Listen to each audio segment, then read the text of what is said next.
Araling Panlipunan 4, Quarter 3, Week 8. Serbisyo ng pamahalaan na batay sa pambansang budget ng Pilipinas taong 2023. Partikular ang pangkalahatang serbisyong publiko o ang general services.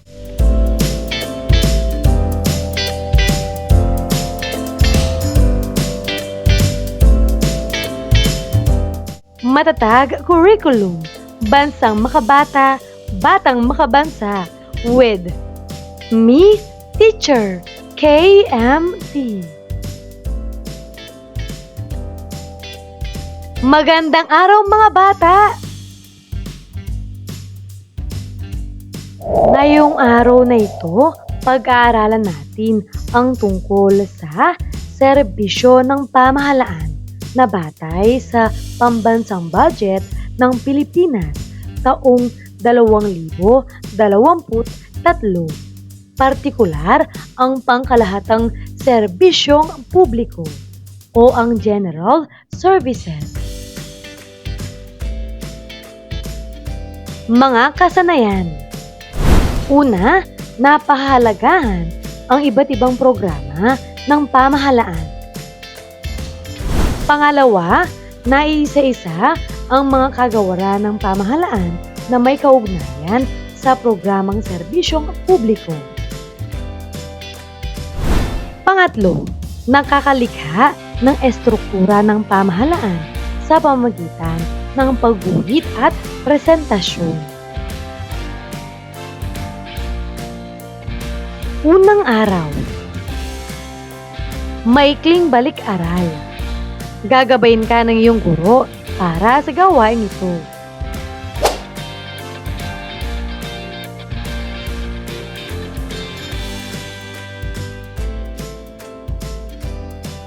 Paglinang sa kahalagahan sa pagkatuto sa aralin. Sa nakalipas ninyong aralin ay nakikilala ang iba't ibang departamento ng pamahalaan na may kaugnayan sa agrikultura, komunikasyon, transportasyon at likas na yaman. Para sa araling ito ay kikilalanin naman ang iba't ibang departamento na may kaugnayan sa serbisyong publiko. Kunwa-kunwarian. Tignan ang sumusunod na imahe at dugtungan ang mga pangusap sa katapat na kahon. Una, kunwari ikaw ay isang pulis. Ano ang gagawin mo para mapanatili ang kaayusan at kaligtasan sa inyong lugar? Magaling! Babantayan ko ang aming lugar. Susunod at pairalin ko ang mga batas. At tutulong ako sa mga tao para maging ligtas sila araw-araw. Pangalawa, kunwari ikaw ay isang bumbero. Ano ang gagawin mo para mapanatili ang kaligtasan sa inyong lugar na may kaugnayan sa iyong trabaho? Magaling! Lagi akong magiging handa sa pagtugon sa sunog. Magpapayo ako sa mga tao tungkol sa fire safety at tutulong ako upang maiwasan ang anumang panganib sa aming komunidad. Pangatlo, kunwari ikaw ay isang mayor. Ano ang una mong gagawin para maging maayos, ligtas at masaya ang mga taong nakatira sa iyong nasasakupan? Tama! Aayusin ko ang mga kalsada at pasilidad. Sisiguraduhin kong may sapat na serbisyo para sa lahat. At gagawa ako ng mga programa para maging ligtas, maayos at masaya ang pamayanan. Pang-apat, kunwari, ikaw ay isang kapitan ng inyong barangay. Ano ang una mong gagawin para maging maayos, ligtas at masaya ang mga taong nakatira sa iyong nasasakupan? Napakagaling! Makikipag-ugnayan ako sa mga taga-barangay. Mag-organisa ng mga proyekto para sa kalinisan at kaligtasan. At titiyakin kong natutugunan ang pangangailangan ng bawat residente.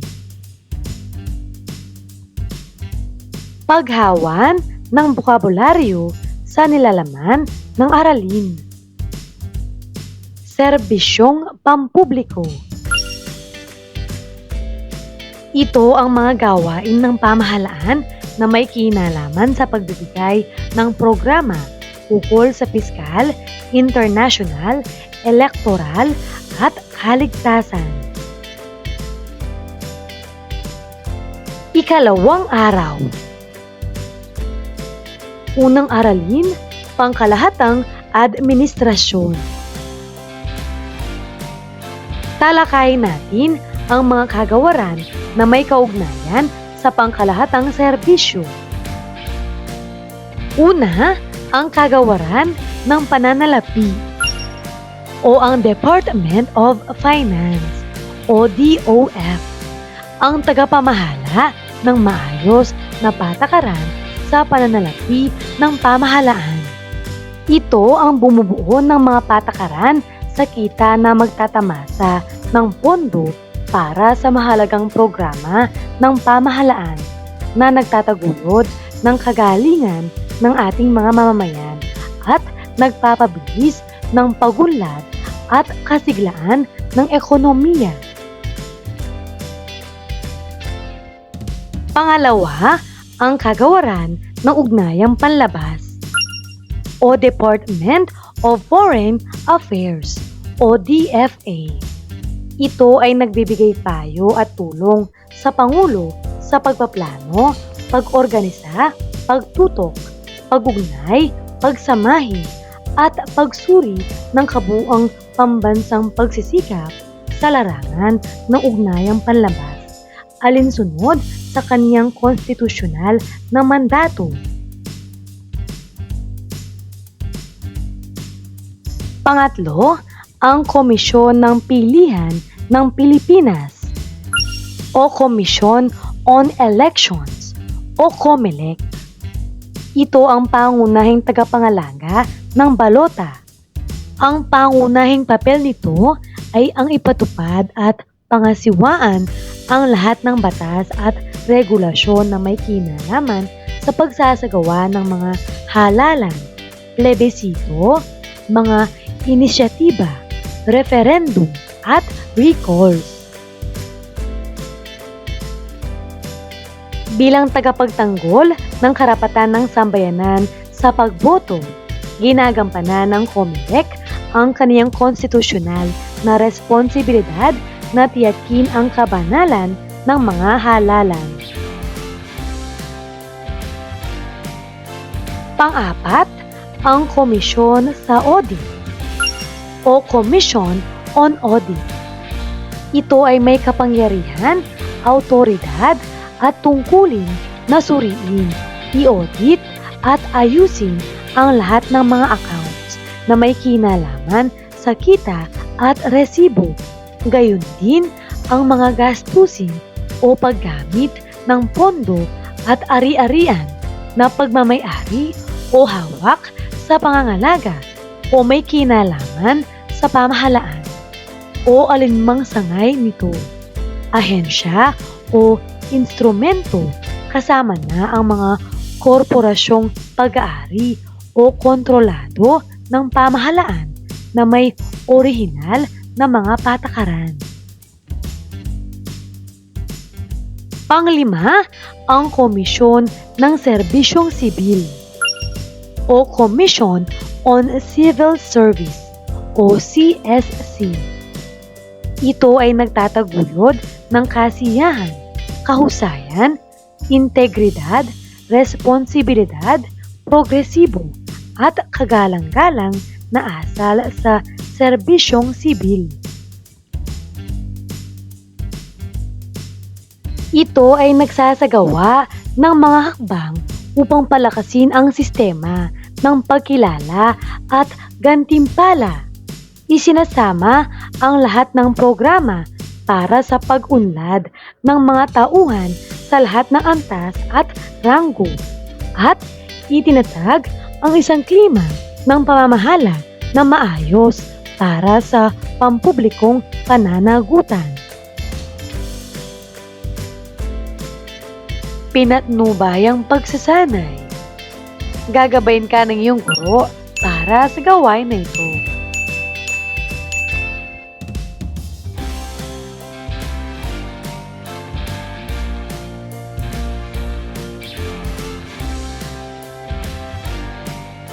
Paglalapat at pag-uugnay. Gagabayin ka ng iyong guro para sa gawain na ito.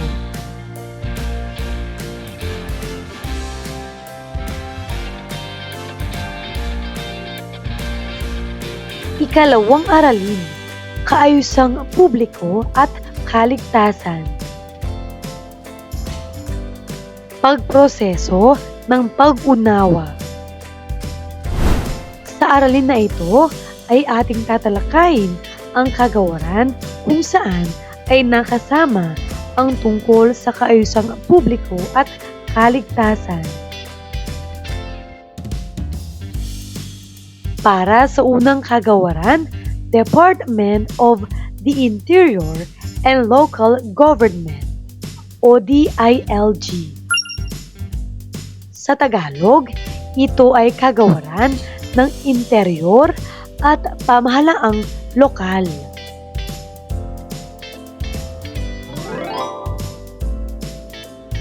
Mga tungkulin. Tumulong sa Pangulo sa pagsasagawa ng pangkalahatang pagmamatyag sa mga lokal na pamahalaan.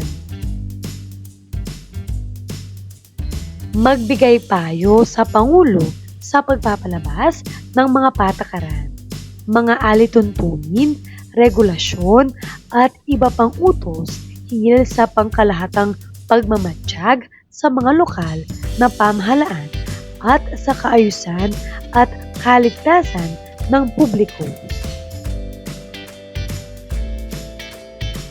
Itatag at itakda ang mga patakaran, regulasyon at iba pang utos na nagpapatupad ng mga batas hinggil sa kaayusan at kaligtasan ng publiko. Pangkalahatang pagmamatsyag sa mga lokal na pamahalaan at pagsusulong ng lokal na otonomiya at kapangyarihan ng komunidad at bantayan ang pagsunod dito.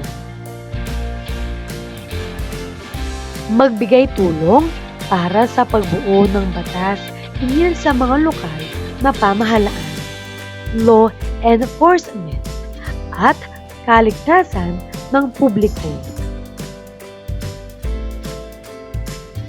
Itatag at itakda ang mga plano, patakaran, programa, at proyektong naglalayong itaguyod ang kapayapaan at kaayusan, tiyakin ang kaligtasan ng publiko, at palakasin pa ang administratibong, teknikal at pinansyal na kakayahan ng mga tanggapan at tauhan ng lokal na pamahalaan. Magbuo ng mga plano, patakaran at programa na makakatugon sa lokal na mga krisis dulot ng likas at gawang tao na kalamidad. Itatag ang isang sistema ng koordinasyon at kooperasyon sa pagitan ng mamamayan, lokal na mga opisyal at ng kagawaran upang tiyakin ang epektibo at mabilis na paghahatid ng pangunahing serbisyo sa publiko. Itatag, turuan at bigyan ng kagamitan, lalo na para sa pagganap ng tungkulin ng pulisya, ang isang pambansang puwersang sibilyan. Ito ang estruktura ng organisasyon ng DILG.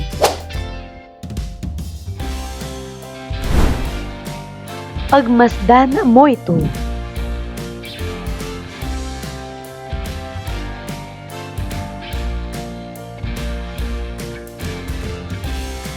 Ngayon ay aralin natin ang mga unit ng pamahalaang lokal. Ang mga unit ng pamahalaang lokal o lokal na pamahalaan ay namumuno sa pamahalaang lokal sa 81 lalawigan, 144 na lungsod, 1,490 bayan, 42,028 barangay sa buong bansa. Ang mga opisyal ng lokal na pamahalaan ay may responsibilidad na magbigay ng direkta at pangunahing mga serbisyong pangmasa sa mamamayan at tiyakin ang kapayapaan at kaayusan sa loob ng mga komunidad. Una, ang Philippine National Police o PNP. Ito ay nagpapatupad ng lahat ng batas at ordinansa kaugnay ng pangangalaga sa buhay at ari-arian. Ito ay nagpapanatili ng kapayapaan at kaayusan at gumagawa ng lahat ng kinakailangang hakbang upang tiyakin ang kaligtasan ng publiko. Iniimbestigahan at pinipigilan ang krimen. Inaaresto ang mga kriminal. Nagdadala sa hustisya ng mga nagkasala at tumutulong sa kanilang pagsasampa ng kaso. Ang PNP ay may pangkalahatang kapangyarihan na mag-aresto, magpatupad alinsunod sa saligang batas at mga naangkop na batas, at magbilanggo ng isang naarestong tao na hindi lumalagpas sa itinakdang panahon ng batas. Nagtataguyod din ito ng iba't ibang responsibilidad tulad ng pag-issue ng lisensya para sa pagmamay-ari ng baril at pampasabog, pati na rin ang lisensya para sa operasyon ng mga ahensyang pangseguridad. Pangalawa, ang Bureau of Jail Management and Penology o BJMP o kawani ng pamahalaan para sa pamamahala ng bilangguan at teknolohiya ay may mandato na patnubayan, bantayan at kontrolin ang administrasyon at operasyon ng lahat ng distrito, lungsod at munisipal na bilangguan sa buong bansa na may pangunahing mga tungkuling pangangalaga at pag-unlad ng mga persons deprived of liberty. Pangatlo, ang Bureau of Fire Protection o BFP o kawani ng pagtatanggol sa sunog. Ito ay responsable sa pag-iwas at pagsupil ng lahat ng mapaminsalang sunog sa mga gusali, bahay at iba pang estruktura, kagubatan, sasakyan at kagamitan sa lupa, barko o sasakyang pandagat na nakadaong sa mga daungan o naangkla sa mga pangunahing pantalan, mga pasilidad ng industriya ng petroleum, mga aksidente ng eroplano at iba pang katulad na pangyayari. Ang BFP ay nagpapatupad ng fire code at iba pang kaugnay na batas at iniimbestigahan ang lahat ng sanhi ng sunog. Pinatnubay ang pagsasanay. Gagabayin ka ng iyong guro para sa gawain ito.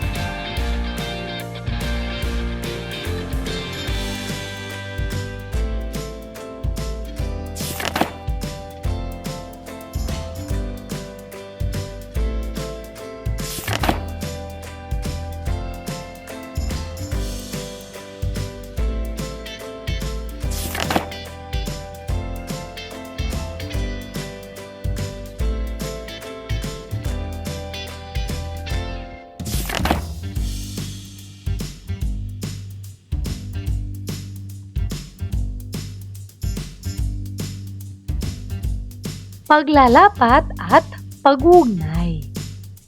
Gagabayin ka ng iyong guro para sa gawain na ito.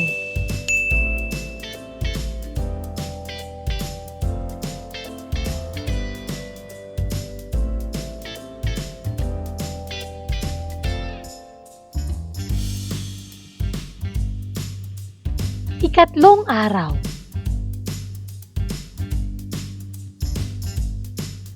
Pabaong pagkatuto.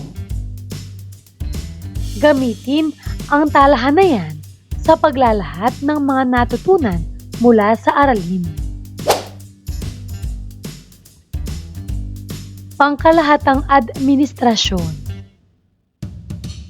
Department of Finance o DOF.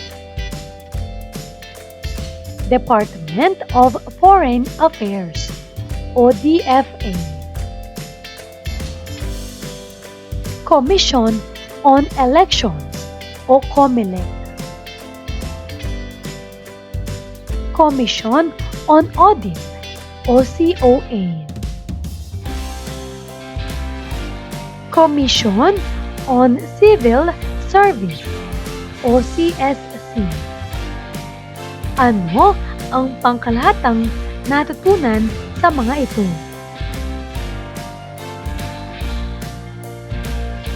Narito ang posibleng sagot. Basahin mo ito.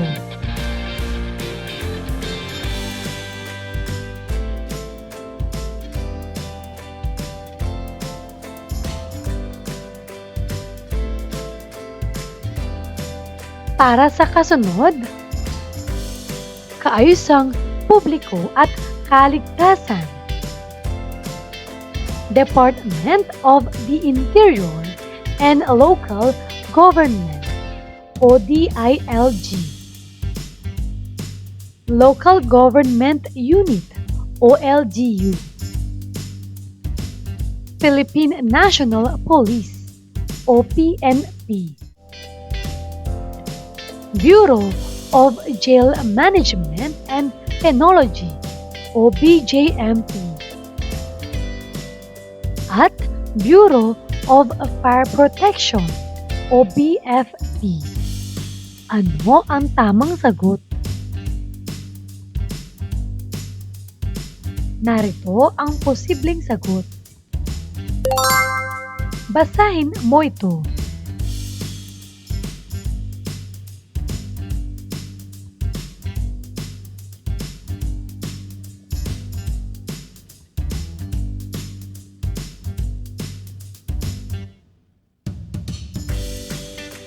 Pagninilay sa pagkatuto. Ipaliwanag ang iyong sagot sa mga sumusunod na tanong. Una, ano ang maaaring mangyari sa ating bansa kung wala tayong pamahalaan? Tama. Kung wala tayong pamahalaan, magkakaroon ng kaguluhan dahil walang magpapatupad ng batas. Hindi magiging maayos at ligtas ang pamayanan at mahihirapan ang mga tao dahil walang gagabay sa pagpapaunlad ng bansa at pagbibigay ng serbisyo sa mamamayan. Pangalawa, gaano kahalaga ang mga serbisyong pampubliko sa pagpapaunlad ng kabuhayan ng bansa? Magaling! Mahalagang mahalaga ang mga serbisyong pampubliko dahil ito ang tumutulong sa pangangailangan ng mamamayan tulad ng edukasyon, kalusugan, trabaho at kaligtasan. Sa pamamagitan ng mahusay na serbisyo, nagiging mas maunlad, mas ligtas at mas maayos ang pamumuhay ng bawat Pilipino. Pangatlo, sa iyong palagay, epektibo ba ang iba't ibang kagawaran na ating tinalakay upang matugunan ang mga hamon sa ating bansa? Ipaliwanag. Napakagaling! Opo, epektibo ang iba't ibang kagawaran dahil bawat isa ay may tukoy na tungkulin tulad ng pagprotekta sa mamamayan, pag-aalaga sa pondo ng bansa, pagbibigay ng serbisyo, at pagsisiguro ng kaayusan. Kapag nagtutulungan ang mga kagawaran, mas napapabilis ang paglutas ng mga problema at mas napapaunlad ang bansa. Pagsusulit. Tukuyin ang sagot na inilalarawan ng sumusunod na pahayag. Isulat sa patlang ang acronym ng mga kagawaran ng pamahalaan. Una, anong kagawaran ang tagapamahala ng maayos na patakaran sa pananalapi ng pamahalaan? Ito ay DOF. Pangalawa, ano ang pangalan ng kagawaran na nagbibigay payo at tulong sa Pangulo hinggil sa ugnayang panlabas? Ano ang tamang sagot? Ito ay DFA. Pangatlo, aling kagawaran ang pangunahing tagapangalaga ng balota? Ano ang tamang sagot? Ito ay COMELEC. Pang-apat, anong kagawaran ang may kapangyarihan, awtoridad at tungkulin na suriin at ayusin ang accounts ng pamahalaan? Ito ay COA.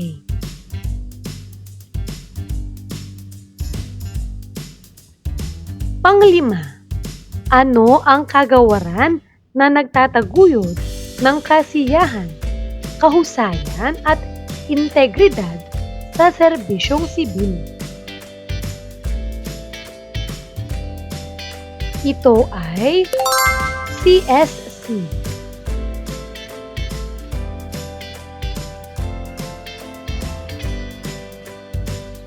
Pang-anim, aling kagawaran ang nagbibigay payo sa Pangulo hinggil sa pangkalahatang pagmamatsyag sa lokal na pamahalaan?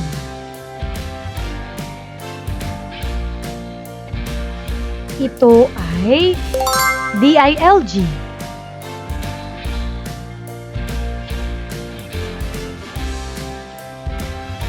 Pang-pito, ano ang pangalan ng kagawaran na responsable sa pagsupil ng mga mapaminsalang sunog?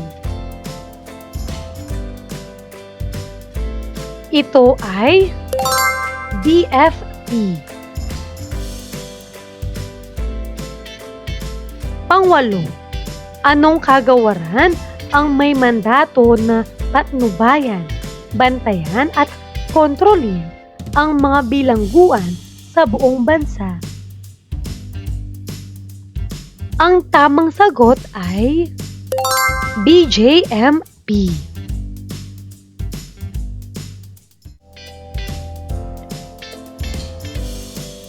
Pang-siyam, aling kagawaran ang nagpapatupad ng lahat ng batas at ordinansa kaugnay ng pangangalaga sa buhay at ari-arian?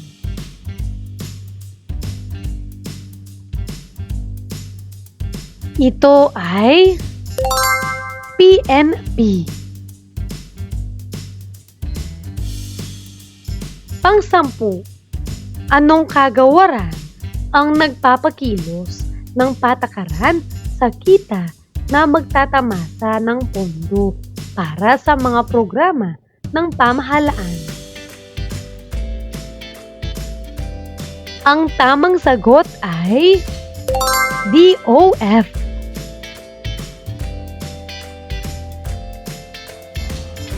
Mahusay mga bata!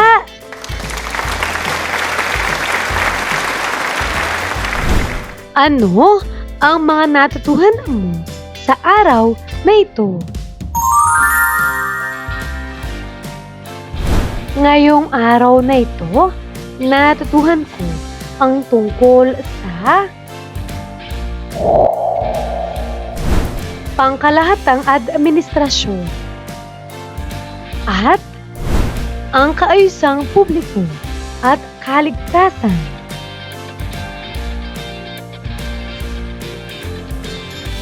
Maraming salamat sa pakikinig mga bata.